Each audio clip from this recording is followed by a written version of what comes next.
पूरा भारत की जनसंख्या, ठीक ना, हम भारत के लगभग 140 करोड़ अभी हो गए हैं। 140 करोड़ जनसंख्या, सरकार से किसी न किसी चीज़ से लेके नाराज़गी हमेशा रहती है। आपको इलेक्शन से पहले सरकार ने बहुत सारा वादा किए रहते हैं, हो सकता है हर एक वादा वो पूरा ना कर पाए हो, या फिर उन्होंने कोई नया, क्या बोल रहे हैं, रास्ता बनाने का वादा कर, रास्ता में जो ना मोदी ने 10 करोड़ रोजगार देने को बोला था, जो कुछ भी, ठीक ना। तो आप अपना अधिकार मांग सकते हैं, या फिर इलेक्शन से पहले आप देखें ना, जैसे 2014 में तो मोदी जी ने तो 15 लाख रुपया सबके अकाउंट में जाने की बातें कही थी, है ना। 2014 में 2016 में नोटबंदी की, सोचे कि शायद इस नोटबंदी से कुछ पैसा आ जाए, लेकिन कुछ फ़ायदा वायदा हुआ नहीं। तो ऐसी बहुत सारी वादाएं हैं, या फिर ऐसा बहुत सारा चाल चलन है सरकार का जो हम सभी जनता को अच्छा ना लग सकता है, ठीक है, सभी जनता को अच्छा ना लग सकता है। तो हम लोग कुछ ना कुछ हमेशा मोदी जी से या सरकार से प्रश्न पूछेंगे, ठीक ना। तब मोदी जी रोज़ रोज़ इस प्रश्न का उत्तर नहीं देंगे, है ना। कहने का मतलब, या फिर हमने केस कर दिया सरकार पर कि ऐसी ऐसी बात है, हमको मोदी जी ने वादा किए थे। या फिर आप लोगों ने देखा जब अग्निवीर आया था तो सब लोगों ने लड़ाई लड़े थे, केस भी किए थे सरकार पर कि हमारे देश की सुरक्षा के साथ अब अग्निवीर क्यों लाएंगे। तो ऐसी सब घटनाओं को लड़ने के लिए या फिर कानूनी सहायता के लिए सरकार को एक महान न्यायवादी दी जाती है, ठीक ना। भारत सरकार की कानूनी सुरक्षा के लिए ये महान न्यायवादी का पद बनाया गया है। ये आर्टिकल 76 के तहत भारत के सबसे बड़ा विधि अधिकारी होते हैं, ठीक ना। एक महान न्यायवादी होता है, एक होता है अटॉर्नी जनरल, एक होता है सॉलिसिटर जनरल। इसको इंग्लिश में अटॉर्नी जनरल बोला जाता है, ठीक ना, अटॉर्नी जनरल बोला जाता है। और एक होता है इनके असिस्टेंट, उसको कहा जाता है सॉलिसिटर जनरल। तो ये दोनों लोग दिल्ली में सरकार पर किए गए केस या सरकार पर किए गए प्रश्न का उत्तर देते हैं।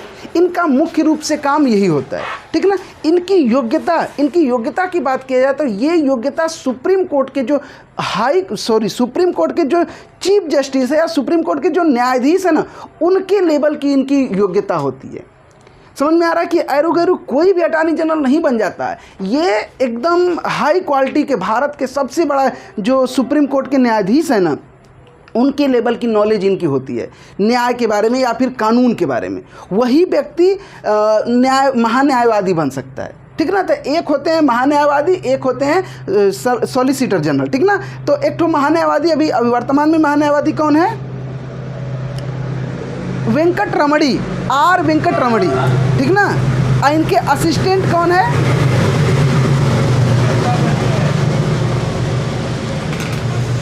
भारत के अटॉर्नी जनरल अभी कौन है? आर वेंकट रमणी, ठीक ना, 2022 में अभी हाल फिलहाल में बने हैं। और एक सॉलिसिटर जनरल है तुषार मेहता, ठीक ना। ये दोनों लोगों का आप नाम याद रखना, हमेशा पूछे जाते हैं। सॉलिसिटर अभी ये करंट में हो जाएगा, ठीक ना।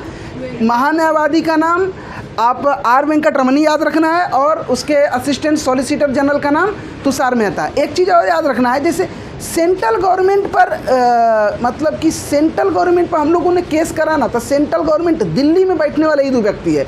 लेकिन हम अपने यहाँ से यदि हम सरकार पर केस करेंगे ना, तो हम अपने डिस्ट्रिक्ट कोर्ट में करेंगे, है ना। डिस्ट्रिक्ट कोर्ट में करेंगे। डिस्ट्रिक्ट सरकार से हम यहाँ भी प्रश्न पूछेंगे। जैसे क्या हुआ कि जब अग्निवीर आया था, ठीक ना, अग्निवीर आया तो सब ट्रेन सब जला दिया था। वो लोग दिल्ली में सुप्रीम कोर्ट में केस करने नहीं गए थे, वो लोग केस किए थे अपने डिस्ट्रिक्ट कोर्ट में। डिस्ट्रिक्ट कोर्ट में यहाँ पर भी एक सरकारी वकील होता है, उसको पब्लिक प्रोसिक्यूटर बोला जाता है, ठीक ना। पीपी आप लोग नाम सुने होंगे, पब्लिक प्रोसिक्यूटर, ठीक है, जो डिस्ट्रिक्ट कोर्ट में होते हैं। तो ये भी सरकारी वकील होता है। मतलब हम सरकार के ऊपर केस करेंगे, ठीक ना, तो वो सरकार की तरफ से हमको रिप्लाई देगा हर चीज़ को, ठीक ना। सरकार हमको रिप्लाई देने नहीं आएगी, सरकार से हमारी कोई बात नहीं होगी। सरकार पर किए गए सभी केसों को हैंडल कौन करेगा? ये महान्यायवादी, या फिर डिस्ट्रिक्ट कोर्ट में कर रहे हैं तो कौन? पब्लिक प्रोसिक्यूटर, ये सरकारी वकील, दोनों बातें, ठीक ना। अच्छा, ये रही इनके बारे में जानकारी। इनकी और क्या क्या काम है? इनको कोई सैलरी वैलरी नहीं दिया जाता है, क्योंकि ये क्या है, वकील एक तरह से। तो ज़रूरी नहीं है कि ये महान्यायवादी हैं तो खाली सरकार का ही केस लड़े, ये अपना भी केस लड़ सकते हैं, ठीक है। जैसे आप लोगों को आर्यन खान वाला याद है, शाहरुख खान का बेटा आर्यन खान का कंडीशन याद है, उसका केस, ठीक ना, उसका केस ये महान्यायवादी लड़े थे, ठीक ना। शाहरुख खान जो बेटा था वो ड्रग्स में पकड़ा जो कुछ में भी पकड़ाया गया था। तो इन लोगों के पास इतना पैसे ऐसे मिल जाता है, इनको ये छूट दिया गया है कि आप बाहर से भी केस लड़ सकते हैं, लेकिन सरकार पर किए गए केस का सब का आपको ही रिप्लाई देना होगा, ठीक ना। सुप्रीम कोर्ट के जो जज होते हैं उनको ना वो संवैधानिक पद होता है ना उनका, हाँ, जो ये उनके समान है, जो उनके समान है वो तो नहीं ना है। अब समझ गए, क्वालिफिकेशन है, मतलब एक ग्रेजुएट लड़का आईएएस भी होता है ना, एक ग्रेजुएट लड़का आईएएस भी होता है, एक ग्रेजुएट लड़का घर में दूध भी बेच रहा है, समझ रहे हैं ना। तो है तो दोनों ग्रेजुएट, तो ज़रूरी तो नहीं कि आईएएस वाला और ये ग्रेजुएट, मैटर ये है, ठीक ना। ये इनकी कार्य पद्धति अलग है, उनकी कार्य पद्धति अलग है, समझ में आया। ये केस लड़ सकते हैं बाहर से, जानते हैं इनको सैलरी क्यों नहीं मिलता है, क्योंकि ये एक अलग से लाभ के पद पर हैं, मतलब ये एक वकील हैं, दूसरा भी कोई केस लड़ सकते हैं, इसलिए इनको सैलरी नहीं दिया जाता है, ठीक है। कोई अगर गवर्नमेंट पे केस किया हाँ, तो ये तो उसका साथ नहीं दे सकता, ये तो सपोर्ट नहीं देगा गवर्नमेंट का। मतलब मान लेते हैं हमको सरकार से नाराजगी है, ठीक ना, हम सरकार पे केस कर दिए, इनको अपना वकील बना दिए, तो ये नहीं लड़ेगा, मतलब ये हमारे तरफ से नहीं होगा, ये तो सरकार की तरफ से है ना। सरकार पे यदि हम कोई केस करते हैं तो सरकार की तरफ से रिप्लाई ये देंगे, लेकिन यदि सरकार को छोड़ के यदि कोई दूसरा केस है उसको ये लोग हैंडल कर सकते हैं। इतनी बात समझ में आया, ठीक है।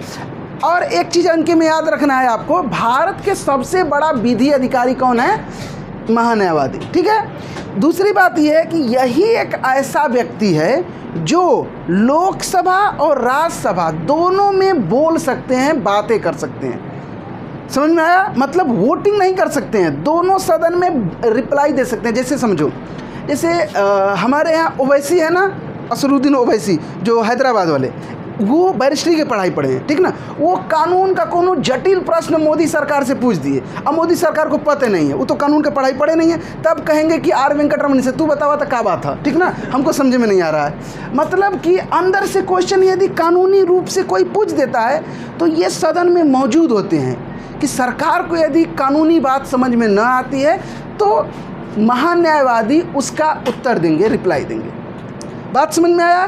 तो आपसे क्वेश्चन पूछे कि भारत का वह कौन सा व्यक्ति है जो दोनों सदन में बैठ सकता है, बातें कर सकता है, लेकिन वोटिंग नहीं कर सकता है, कौन है, महान्यायवादी।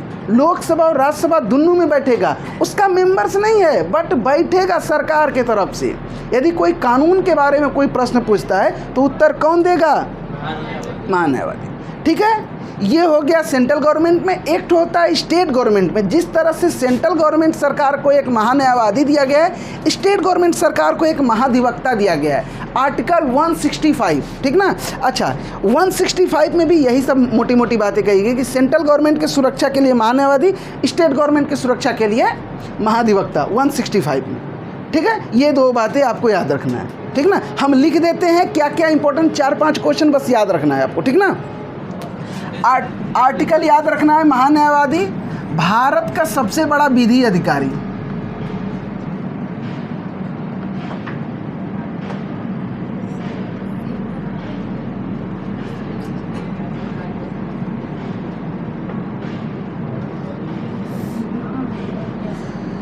भारत का सबसे बड़ा विधि अधिकारी कौन है, महान्यायवादी, ठीक ना। दोनों सदन में बोलिए, विधि मतलब नियम नहीं, विधि नहीं समझते हो, विधि बनाना, नियम बनाना, रूल बनाना, ठीक है ना। रूल बनाने वाला काम कौन करता है, ज़्यादातर सुप्रीम कोर्ट। तो विधि अधिकारी सबसे बड़ा रूल ऑफिसर कौन है, ये है, ठीक है ना, भारत का सबसे बड़ा विधि अधिकारी। दोनों सदनों में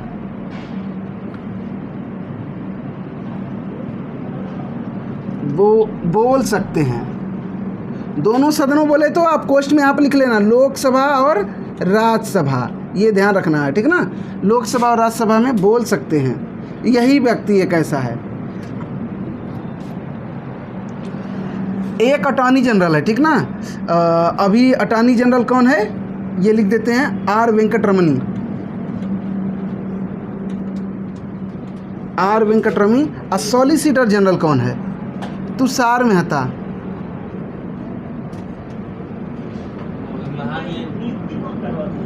इनकी नियुक्ति राष्ट्रपति करते हैं, लिख लीजिए, ठीक ना।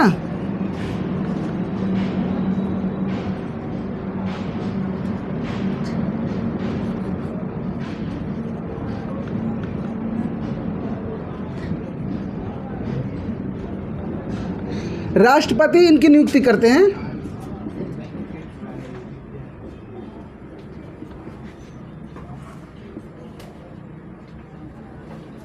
तो वर्तमान में महान्यायवादी क्या है?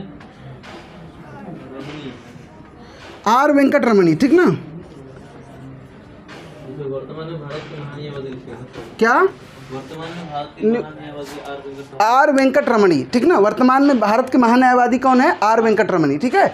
और सॉलिसिटर जनरल, इसके असिस्टेंट, ठीक ना। इसके असिस्टेंट एक होता है सॉलिसिटर जनरल, तुषार मेहता। और ये और इसमें कुछ, अच्छा, ये किसी भी न्यायालय में, किसी भी न्यायालय में केस लड़ सकते हैं। समझ सकते हैं कि अभी आपके डिस्ट्रिक्ट कोर्ट में आ गए अटॉर्नी जनरल, ठीक ना। आते ही इंग्लिश में बात करेगा, ठीक ना। तो यहाँ पर मतलब कि यही इनके पास ऐसा पावर है कि भारत के किसी भी न्यायालय में जाके वकालत कर सकते हैं, बात कर सकते हैं, वकालत कर सकते हैं, ठीक है, वकालत कर सकते हैं। तो क्या बोलते हैं? आर वेंकट रमणी का वो क्या है?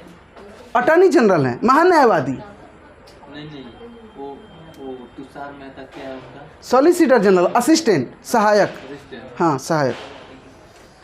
एक और हैं जो स्टेट गवर्नमेंट के लिए आप याद रख लीजिएगा, ठीक ना। यहीं पे लिख देते हैं महाधिवक्ता नीचे।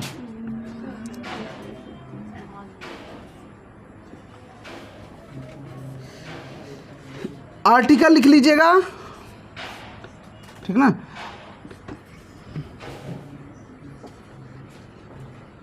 वन 165 में महाधिवक्ता के बारे में चर्चा है। ये राज्य सरकार का है, ठीक ना। बस वही सारी चीज़ें लगभग इन पर अप्लाई होता है, ये राज्य सरकार के लिए होता है।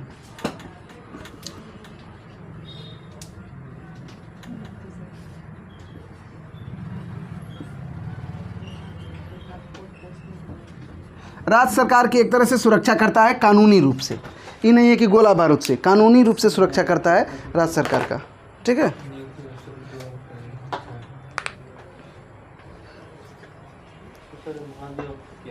महाधिवक्ता स्टेट गवर्नमेंट के लिए, सेंट्रल गवर्नमेंट के लिए महान्यायवादी, स्टेट गवर्नमेंट जैसे मम्मा के लिए एक तो महाधिवक्ता होगा, ठीक है। और राज्य सरकार की, ये राज्य सरकार की सुरक्षा करते हैं। ये कौन करते हैं? केंद्र सरकार का, मोटी मोटा, ठीक ना। ऐसे आपको समझने के लिए, ठीक ना। ये भी विधानसभा, विधान परिषद किसी भी सदन में बोल सकते हैं, बात कर सकते हैं, ठीक है। राष्ट्रपति करते हैं या इनकी नियुक्ति राज्यपाल करते हैं, इनकी नियुक्ति राज्यपाल करते हैं, ठीक है। आपको बस ज़्यादातर महान्यायवादी के क्वेश्चन पूछे जाते हैं, ठीक है। महाधिवक्ता बस आर्टिकल कभी कभी, अभी तक महाधिवक्ता के क्वेश्चन मैंने देखे नहीं है कभी, ठीक है। तो सैलरी मिलता है या फिर सैलरी किसी को नहीं मिलता है, ये लोग अपना केस भी लड़ सकता है, ठीक है।